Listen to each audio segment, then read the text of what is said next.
Hi, good morning. ಎಲ್ಲರೂ ಹೇಗಿದ್ದೀರಾ? ಚೆನ್ನಾಗಿದ್ದೀರಾ ಅಂತ ಅಂದ್ಕೊಳ್ತೀನಿ. ನಾನಿವತ್ತು ಒಂದು ಚಿಕನ್ ಗ್ರೇವಿ ಮಾಡೋದನ್ನ ತೋರಿಸೋಣ ಅಂತ ಅಂದ್ಕೊಂಡಿದ್ದೀನಿ. ಮೊದಲೆಲ್ಲ ತುಂಬ ಸರಿ ರೆಸಿಪಿ ವೀಡಿಯೋಸ್ ಎಲ್ಲ ಆಗ್ತಿರ್ಬೇಕಾದ್ರೆ ಎಲ್ಲ ರೆಸಿಪಿ ವೀಡಿಯೋ ಮಾಡಿ ಮಾಡಿ ಅಂತ ಹೇಳಿದ್ರಿ. ಟೈಮ್ ಇಲ್ಲದೆ ಇರೋ ಕಾರಣ ನಾನು ಮಾಡ್ತಾ ಇರಲಿಲ್ಲ. ಇವತ್ತು ಒಂದು ಚಿಕನ್ ಗ್ರೇವಿನ ಮಾಡೋಣ ಅಂತ ಅಂದ್ಬಿಟ್ಟು ಚಿಕನ್ ತರಿಸಿದ್ದೀನಿ. ವೀಡಿಯೋ ಸ್ಕಿಪ್ ಮಾಡಿದ್ರೆ ನಿಮಗೆ ಗೊತ್ತಾಗಲ್ಲ ನಾನು ಏನೆಲ್ಲ ಹಾಕಿದೆ ಮಧ್ಯೆ ಅಂತ ಹೇಳ್ಬಿಟ್ಟು.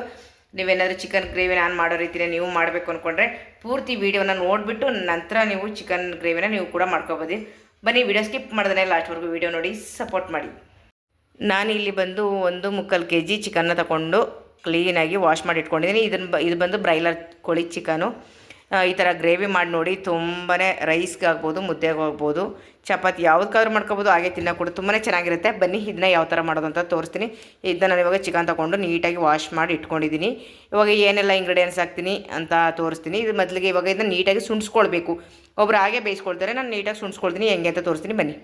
ಇವಾಗ ನೋಡಿ, ನಾನು ಒಂದು ಪಾತ್ರೆನ ಇಟ್ಕೊಂಡಿದ್ದೀನಿ. ಇದಕ್ಕೆ ಸ್ವಲ್ಪ 1 ಸ್ಪೂನಷ್ಟು ಎಣ್ಣೆ ಹಾಕ್ಕೊಳ್ತೀನಿ. ಇದಕ್ಕೆ ಜಾಸ್ತಿ ಹಾಕ್ಕೊಳ್ಳಲ್ಲ. ಇವಾಗ ನೋಡಿ, 1 ಸ್ಪೂನಷ್ಟು ಎಣ್ಣೆ ಹಾಕ್ಕೊಂಡಿದ್ದೀನಿ. ಇವಾಗ ನಾನು ಇದಕ್ಕೆ ಚಿಕನ್ ಹಾಕ್ಕೊಳ್ತೀನಿ.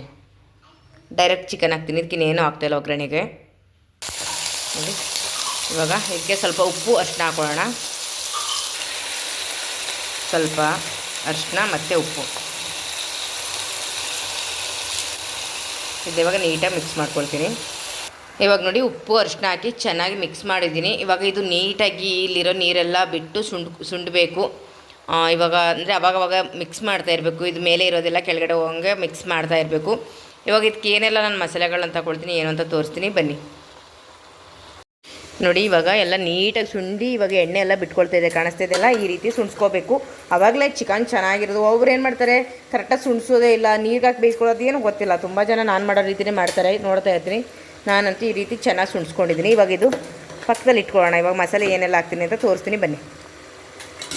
ಆಫ್ ಮಾಡ್ಕೊಳ್ತಿದ್ದೀನಿ. ಇವಾಗ ಮಸಾಲೆ ರುಬ್ಲಿಕ್ಕೆ ಏನೆಲ್ಲ ತೊಗೊಂಡಿದ್ದೀನಿ ಅಂತ ತೋರಿಸ್ತೀನಿ ಬನ್ನಿ. ನಾನು ಇದು ಒಗ್ಗರಣೆಗೆ ಈರುಳ್ಳಿ ಕಟ್ ಮಾಡಿ ಇಟ್ಕೊಂಡಿದ್ದೀನಿ. ಮತ್ತು ಇಲ್ಲಿ ರುಬ್ಲಿಕ್ಕೆ ನಾನು ಹಸಿರುಮೆಣಸಿಕಾಯಿ ತೊಗೊಂಡಿದ್ದೀನಿ. ನೋಡಿ, ಒಂದು 5 ಹಸಿರುಮೆಣಸಿಕಾಯಿ ತೊಗೊಂಡಿದ್ದೀನಿ. ಸ್ವಲ್ಪ 1 ಸ್ಪೂನಷ್ಟು ಹುರ್ಗಡ್ಲೆ, ಒಂದು ಸ್ವಲ್ಪ ಕಾಯಿ, ಮತ್ತು ಸ್ವಲ್ಪ ಕೊತ್ತಂಬರಿ ಸೊಪ್ಪು ಮತ್ತು ಪುದೀನ ಸ್ವಲ್ಪನೇ ಹಾಕ್ಕೊಂಡಿರೋದು, ಜಾಸ್ತಿ ಏನು ಹಾಕ್ಕೊಂಡಿಲ್ಲ. ಮತ್ತು ಚಕ್ಕೆ, ಲವಂಗ, ಸ್ವಲ್ಪ ಸೋಂಪು, 1 ಏಲಕ್ಕಿ, ಮತ್ತು ಇದು ಮೆಣಸು, ಕಾಳು ಮೆಣಸು, ಇದಿಷ್ಟನ್ನು ತಗೊಂಡು ಇದನ್ನು ಇವಾಗ ನಾನು ರುಬ್ಕೊಳ್ತೀನಿ. ಇವಾಗ ನಾನು ಒಂದು ಬಾಣಲೆನ ಇಟ್ಕೊಂಡಿದ್ದೀನಿ. ಮತ್ತು ಟೊಮೆಟೊ ಪ್ಯೂರಿ ಕೂಡ ಮಾಡಿಟ್ಕೊಂಡಿದ್ದೀನಿ. ಮತ್ತು ಇನ್ನು ಏನೆಲ್ಲ ನಾನು ಸಾಮಗ್ರಿಗಳು ಹಾಕ್ತೀನಿ ಅಂತಂದರೆ ವಿಡಿಯೋ ಸ್ಕಿಪ್ ಮಾಡಿಬಿಡಿ, ಗೊತ್ತಾಗುತ್ತಲ್ಲ ನಿಮಗೂ. ಇವಾಗ 1-2 ಸ್ಪೂನಷ್ಟು ಎಣ್ಣೆನ ಹಾಕ್ಕೊಳ್ತೀನಿ. ನೋಡಿ, 1-2 ಸ್ಪೂನ್ ಎಣ್ಣೆ ಹಾಕ್ಕೊಂಡಿದ್ದೀನಿ. ಎಣ್ಣೆ ಕಾಯಿಲಿ. 1-2 ಈರುಳ್ಳಿನ ಹಾಕೊಳ್ಳೋಣ.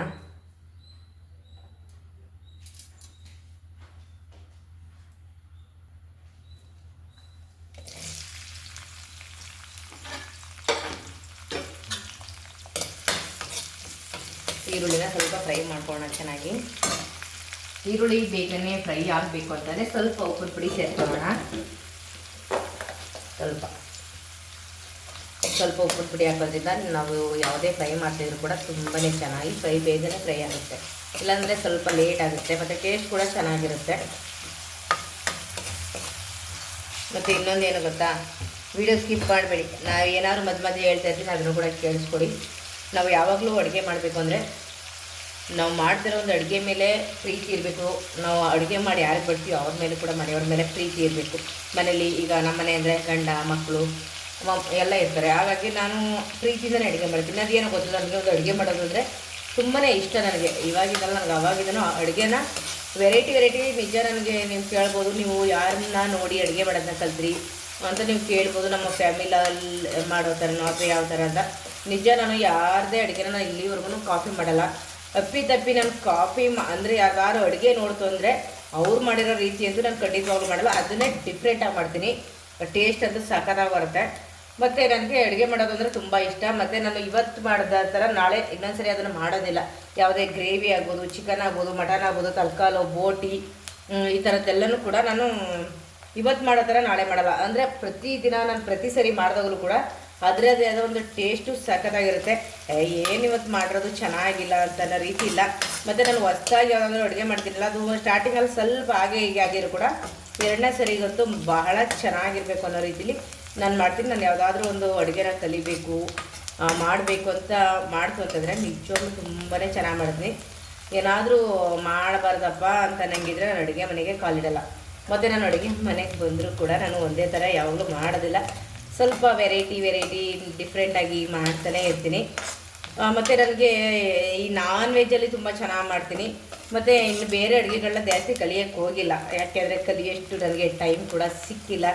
ಯಾಕೆಂದರೆ ಬರೀ ಅಡುಗೆಗೆ ಸೀಮಿತವಾಗಿರೋ ಹೆಣ್ಮಕ್ಳಾದರೆ ನಿಜವಾಗ್ಲೂ ಅಡುಗೆನ ಮಾಡ್ಕೊಂಡಿರ್ಬೋದು. ನೀವು ಕೇಳ್ಬೋದು, ನೀನೇನು ಮಾಡೋಕ್ಕೆ ಹೋಗ್ತೀಯಾ ಅಂತ. ಇವಾಗೆಲ್ಲ ಇಲ್ಲಿ ಗೊತ್ತಲ್ವಾ ಇಲ್ಲಿ ಜೀವನ ಹೇಗಿದೆ ಅಂತ. ಮೊದಲು ನಾವು ಅಲ್ಲಿ ತೋಟ ತಗೊಂಡು ನಾವು ಅಲ್ಲಿ ಸೆಟಲ್ಡ್ ಆಗಿರ್ಬೇಕಾದ್ರೆ ನಮ್ಮದೇ ಆದ ಒಂದಷ್ಟು, ಅವಾಗೆಲ್ಲ ಮಕ್ಕಳೆಲ್ಲ ಚಿಕ್ಕವರಾಗಿದ್ರು, ಸ್ಕೂಲ್ಗೆ ಹೋಗ್ತಾಯಿದ್ರು, ಬೆಳಗ್ಗೆ ಎದ್ದು ರೆಡಿ ಮಾಡಬೇಕು. ನಮ್ಮದೇ ತೋಟ ಇತ್ತು, ಮತ್ತು ನಮ್ಮದು ಹಸುಗಳಿತ್ತು. ಬೆಳಗ್ಗೆ ಹೇಳ್ತು ಅಂತಂದರೆ ಆಳುಗಳೆಲ್ಲ ಬರ್ತಾಯಿರೋರು, ತೋಟಕ್ಕೆ ಕೆಲಸಕ್ಕೆ ಬರ್ತಾಯಿರೋರು, ಅಡುಗೆಗಳು, ತೋಟದ ಕೆಲಸಗಳು ಮತ್ತು ಹಸುಗಳು ತುಂಬಾ ಇತ್ತು. ಆ ಟೈಮಲ್ಲಿ ಏನು ಅಂತಂದರೆ ನಾನು ನಿಜವಾಗ್ಲೂ ಅಷ್ಟೆಲ್ಲ ಏನೂ ಮಾಡೋಕ್ಕಾಗ್ತಾಯಿರಲಿಲ್ಲ. ಹಾಗಾಗಿ ಟೈಮ್ ಸಿಕ್ಕಿದಾಗೆಲ್ಲ ನಾನು ಒಂದು ಒಳ್ಳೆ ಅಡುಗೆ ಮಾಡಲಿಕ್ಕೆ ಟ್ರೈ ಮಾಡ್ತಾಯಿರ್ತೀನಿ. ಇವಾಗ ಟೊಮೊಟೊ ಪ್ಯೂರಿನ ಹಾಕ್ಕೊಂಡಿದ್ದೀನಿ. ಇದನ್ನು ಸ್ವಲ್ಪ ಚೆನ್ನಾಗಿ ಫ್ರೈ ಮಾಡ್ಕೋಬೇಕು. ಇದರೊಳಗಡೆ ನಾನು ಇವಾಗ ಶುಂಠಿ ಬೆಳ್ಳುಳ್ಳಿ ಪೇಸ್ಟ್ನ ಹಾಕ್ಕೊಳ್ತೀನಿ.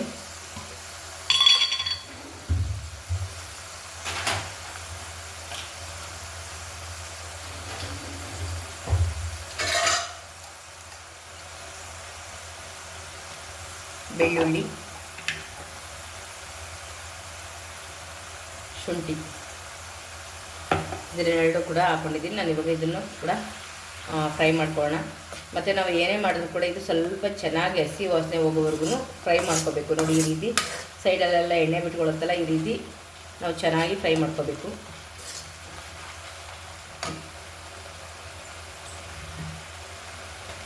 ಮತ್ತು ನಾನು ರುಬ್ಬಿಟ್ಕೊಂಡಿದ್ದೆಲ್ಲ ಮಸಾಲೆ ಅದನ್ನು ಸೇರಿಸ್ಕೊಳ್ತೀನಿ.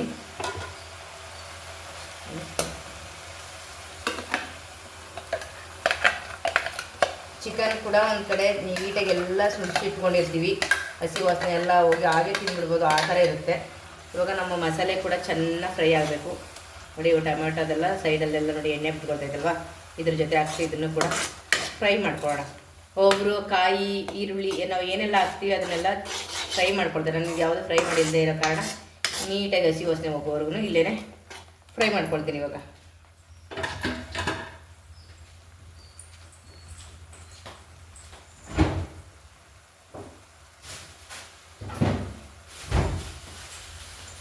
ಇದಕ್ಕೆ ಒಂದು ಒಳ್ಳೆ ಫ್ಲೇವರ್ ಕೊಡುವಂಥ ಕರಿಬೇವು ಕೂಡ ಸೇರಿಸ್ಕೊಡಿ. ತುಂಬಾ ಚೆನ್ನಾಗಿರುತ್ತೆ. ಈ ಥರ ಚಿಕನ್ ಮಾಡಬೇಕಾದ್ರೆ ತುಂಬಾ ಚೆನ್ನಾಗಿರುತ್ತೆ.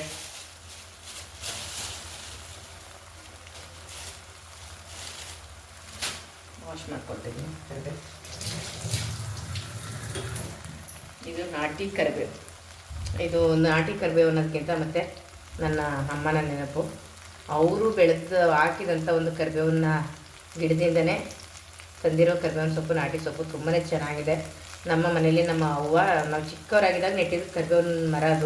ಅದು ದೊಡ್ಡ ಮರ ಆಗಿ ಏನೋ ಆಗಿ ಮತ್ತೆ ಅದಕ್ಕೆ ಅರ್ಧ ಕಡ್ದಾಕಿ ಮತ್ತೆ ಅದು ಚಿಗುರಿ ಆದವರು ಅಲ್ಲಿಂದ ತಂದಿರುವಂಥ ಕರಿಬೇವಿನ ಸೊಪ್ಪು, ನಾಟಿ ಸೊಪ್ಪು ತುಂಬಾ ಚೆನ್ನಾಗಿದೆ. ನೋಡಿ, ಇವಾಗ ಚೆನ್ನಾಗಿ ಫ್ರೈ ಆಗಿದೆ ಅಲ್ವಾ. ಇವಾಗ ಇದಕ್ಕೆ ಸ್ವಲ್ಪ ನೀವೆಲ್ಲ ಧನಿಯಾ ಪುಡಿ, ಮತ್ತು ಖಾರದ ಪುಡಿ ಇದನ್ನು ಹಾಕ್ಕೊಳ್ತೀವಿ. ನಾವು ಮಟನ್ ಚಿಕನ್ಗೆ ಅಂತ ಪೌಡ್ರ್ ಮಾಡಿಸ್ಕೊಂಡಿರ್ತೀವಿ, ಇದನ್ನು ಹಾಕ್ಕೊಳ್ತೀವಿ. ಅಂದರೆ ಮಟನ್ಗೆ, ಚಿಕನ್ಗೆಲ್ಲ ಧನಿಯಾ ಮತ್ತು ಮೆಣಸಿನ್ಕಾಯಿ ಮತ್ತು ಅದಕ್ಕೆ ಎಕ್ಸ್ಟ್ರಾ ಸಾಮಾನುಗಳು ಕೂಡ ಸೇರಿಸಿರ್ತೀವಿ. ನಾನು ಖಾರದ ಪುಡಿ ಮಾಡಿಸಿರೋದೆಲ್ಲ ವೀಡಿಯೋ ಹಾಕಿದ್ದೀನಿ, ಬೇಕು ಅಂದರೆ ನೋಡ್ಬೋದು ನೀವು ಹೋಗ್ಬಿಟ್ಟು. ಇವಾಗ ಎಷ್ಟು ಬೇಕು ಅಷ್ಟನ್ನ ಖಾರದ ಪುಡಿನ ಸೇರಿಸ್ಕೊಂಡಿದ್ದೀನಿ. ಇವಾಗ ಸ್ವಲ್ಪ ನೀರನ್ನ ಹಾಕೋಣ. ಇಲ್ಲಿಗೆ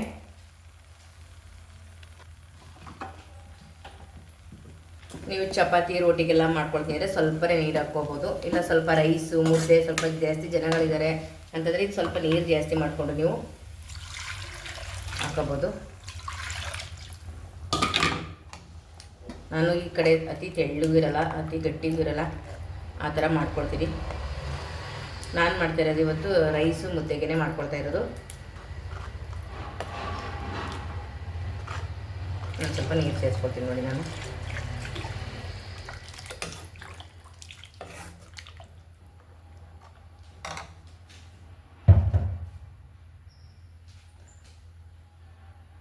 ಇದು ಸ್ವಲ್ಪ ಚೆನ್ನಾಗಿ ಒಂದು ಸ್ವಲ್ಪ ಕುದಿ ಬರೋ ರೀತಿ ಆಗಬೇಕು. ಆವಾಗಲೇ ನಾನು ಚಿಕನ್ ಒಳಗಡೆ ಹಾಕ್ಕೊಳ್ತೀನಿ.